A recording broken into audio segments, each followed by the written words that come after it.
Ladies and gentlemen, brothers and sisters, friends, enemies and comrades, this is going to be a brief video. Like I said, I try to go live, but the people who usually hack my stuff, they made sure that my audio was interfered with. So I had to remake what I was trying to say on that live.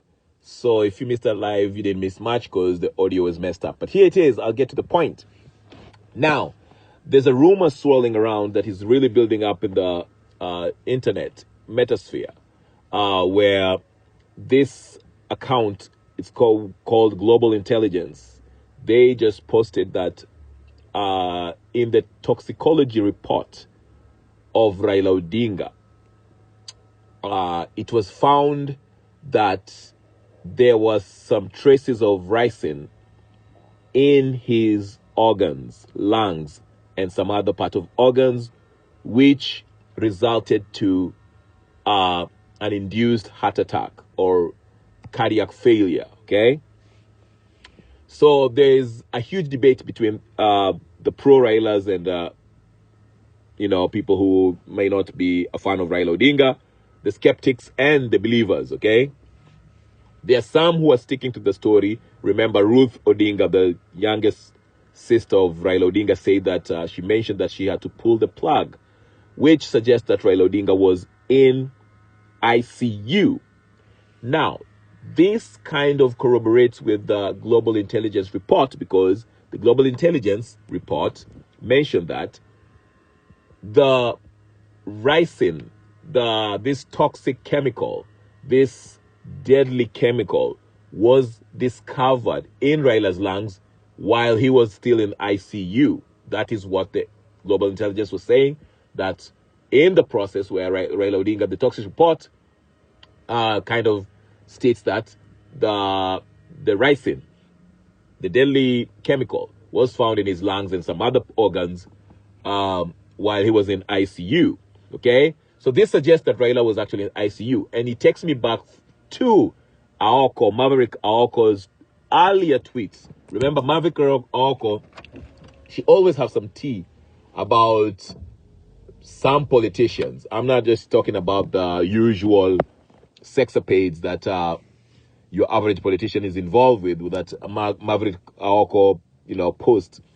She was the first one who actually broke the news that Raila Odinga had collapsed in his residence in Karen and had to be flown out of the country for advanced medical attention.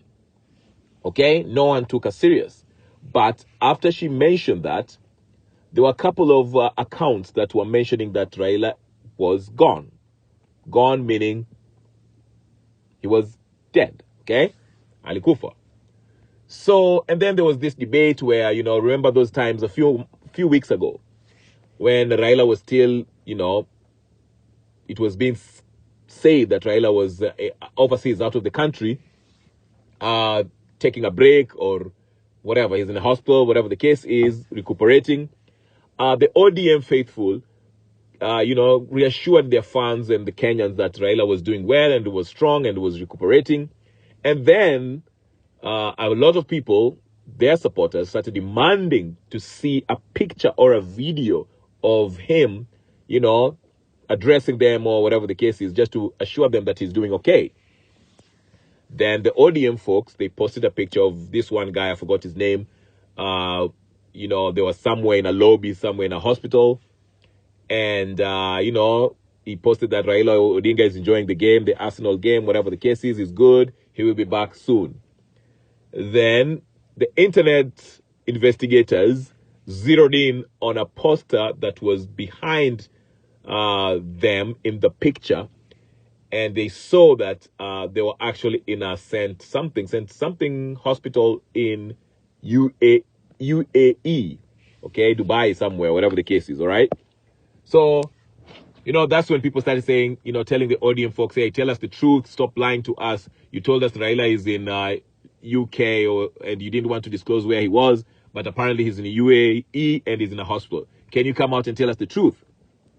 And of course, the ODM folks, the Caswells and everybody else who was fighting to be the spokesperson of the Raila Odinga, they came out and told us, assured us, says Raila is doing good. He'll be coming back soon, stronger than ever. And then Raila supposedly sent a message saying that he's doing good and is improving, and he will be back to Kenya with a message. And a week after that, it was announced that Raila Odinga had passed on.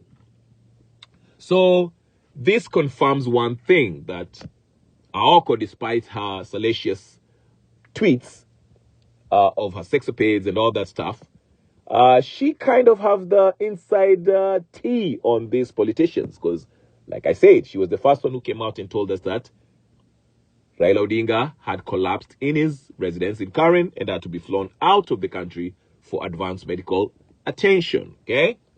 And after questioning and debates on internet, they, even though the ODM folks and maybe the family, with a good reason, did not want to disclose where Raila actually was, what country, what hospital, what was going on, for obvious reason, of course,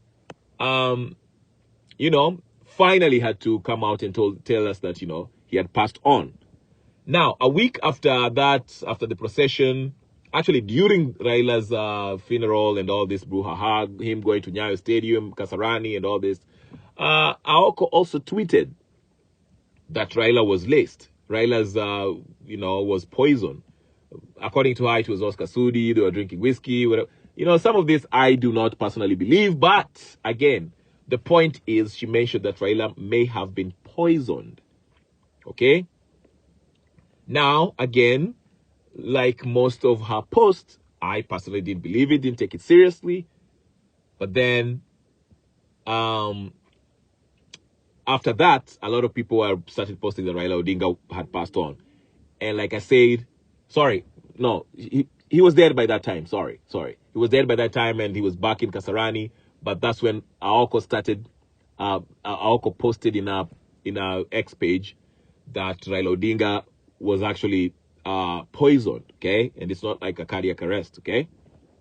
So, if we are to follow the sequence of events, I made a video earlier. I went to a live stream and I mentioned, I was questioning why Raila was in a dingy, obscure part of India in some dodgy hospital that really didn't look like it was an hospital for advanced medical care. Given the fact that Raila is a dignitary, why would you go somewhere in Koala, whatever the case is? And the doctor of that treated Raila Odinga, the doctor of Ayurvedic therapy that treated Raila on that,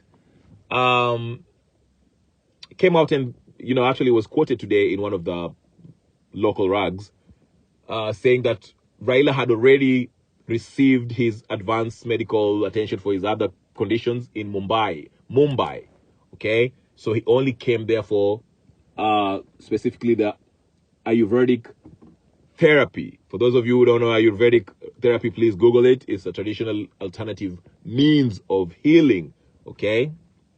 It's not through your traditional modern medicine kind of therapy. It's, it's like yoga and all that stuff. Alternative medication, basically. Alternative ways of healing. Let me just put it that way. Because he was dealing with, it is said Raila had DVT, okay? DVT, which is deep vein thrombosis. He had blood clot in his feet. And walking and jogging is ways in which will help circulation through your leg to get rid of the blood clot, okay? That's just one way, okay? So, again, there's discussions. There are people who are debating back and forth saying, oh, how could this be if there was ricin in your system?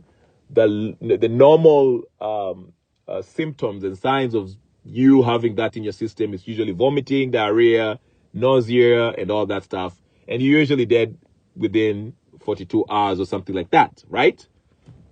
Which makes sense because nobody has actually come out and said that Raila was suffering from diarrhea, vomiting.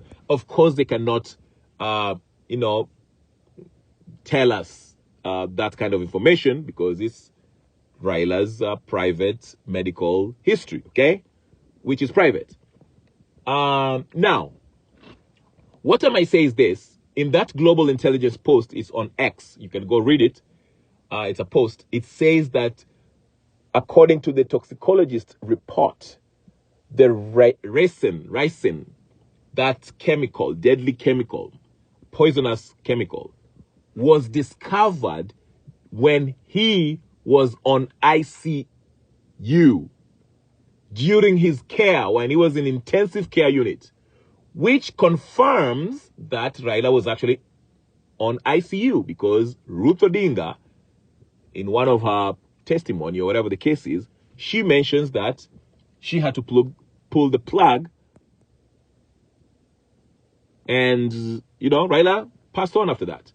Now, pulling the plug, that basically tells us that Raila was actually in ICU, because pulling the plug, you know, usually when somebody's in a coma or, you know, is tubed up and wired up in a hospital receiving ICU, needs help breathing and all that, is unconscious, it reaches a point where the family, you know, they are faced with the question. The doctor comes in and talks to you and tell you, hey, we think so-and-so will not make it. So what do you guys want to do? Do you want to prolong this coma thing, or do you want to pull the plug?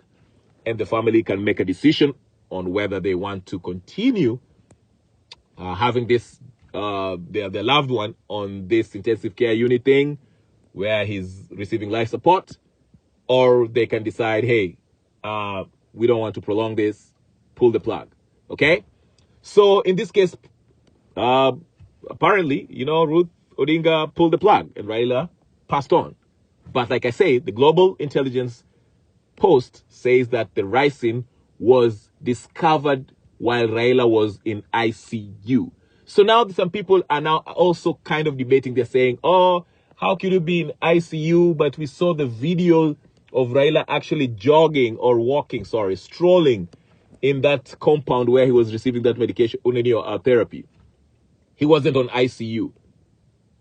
Now, could it be that after he collapsed in that compound is when he was on ICU, and that's when maybe, you know, if somebody maybe put the ricin in his system then while he was in ICU? I don't know. We don't know. These are all questions that we might be asking ourselves, okay? Or maybe, you know, did he have that ricin when he left Kenya, when he was rushed to for outside the country? You know, did he have ricin in his system then, or was it after he collapsed? From the picture we saw when, you know, it is said, like, you know, when the body, you remember that video clip of his bodyguard actually, you know, walking behind him, his last, you know, picture. After he collapsed then, because we were told that in that picture, he shortly collapsed after that, you know, seeing him walk around and his bodyguard was back behind him following.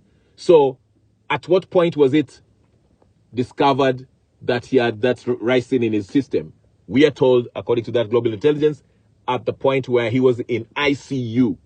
When he was in ICU, that's when the ricin, the poisonous substance, chemical, was detected in his lungs and other organs. That's what we are told, okay?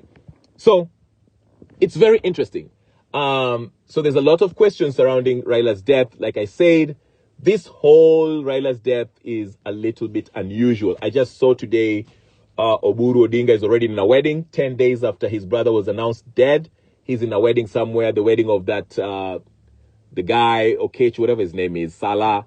He was very close with Raila Odinga. He was actually with Raila Odinga while Raila Odinga was going to India, whatever the case is. But here they are, Oburu and him and Opio and I posted that in his X page. They're somewhere on someone's son's wedding. And I'm like, it's been 10 days. Raila hasn't even, you know, settled in his grave. And these guys are already in weddings. I mean, to me, I find it off, okay? But that's just me personally. Maybe, you know, they are over it, or that's a way of them getting over stuff. But, I mean, if I was close to Raila Odinga and I had a wedding coming up, I would not have a wedding 10 days after Raila is buried. If I was really close to him, like Oburu Odinga is, and that Salah guy is, whatever his name is, okay? So I found that really odd, okay? Other than that, like I said, there's so many questions surrounding Raila's death. And I think more will come out as we continue, getting more information about the circumstances surrounding his death. People coming out and saying this, and putting things together to see when, how, what. Because the official story sounds good, but again, it just leaves a lot of unanswered questions. Okay? Now, there are people who are making a point that this might be coming from the opposition side. This whole global intelligence X account is actually affiliated with the one-term politicians because they want to propagate this narrative that Ruto had something to do with Raila Odinga's death.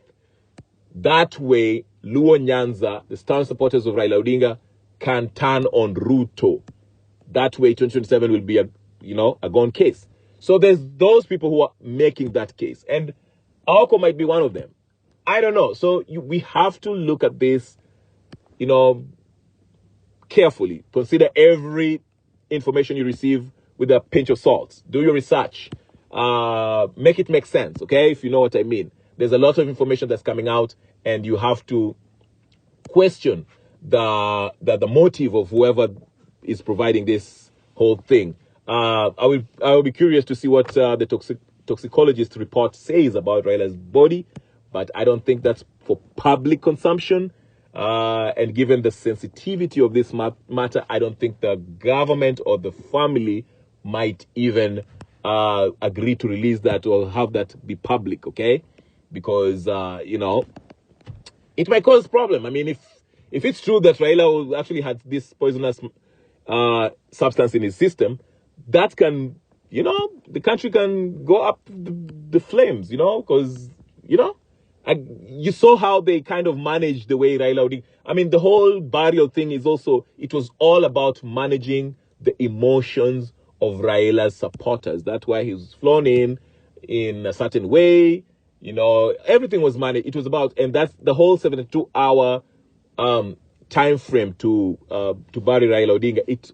It was all about managing a possible uprising from happening by Raila Odinga supporters. But anyway, what do you think about this, guys? Do you think Raila actually was poisoned? Was he done with? Somebody got rid of him?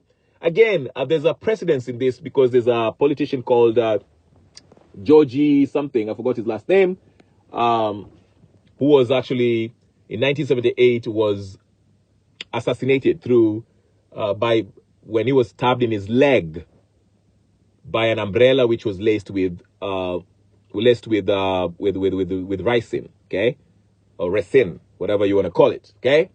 So there's precedents. There's people who have been killed over this, and I always give the famous example of Yasser Arafat, the former PLO head of PLO in Palestine. If you don't know Yasser Arafat, you need to go to bed, okay.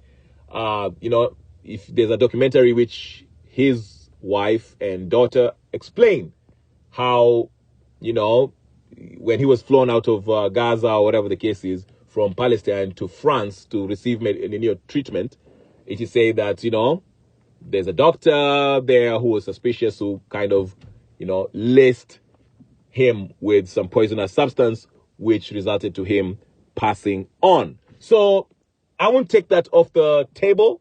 I just think personally that the death of Raila Odinga, the circumstances surrounding the death of Raila Odinga is questionable. There's so many questions than answers, okay? So hopefully within the next few weeks, we shall get to know what's real and what's not. Anyway, my name is Kenyan Revolutionary. Do me a favor, ladies and gentlemen, brothers and sisters, friends and comrades. I talk about Kenyan politics and world politics as it relates to Kenya. So if you like that kind of content, please subscribe to this channel. Like this video and push on your notification button on, so every time I come in live or post a video like this one, you can always have, you'll be notified knowing that I've posted something. So be part of it. Don't miss anything, and we shall discuss more. I go live every day, or at least I try to go every day. So put your notification on so you catch me every day. Subscribe, like, share, comment, and do all the good stuff. I'm Nagani. Peace and blessings. I'll talk to you guys later. I'm out.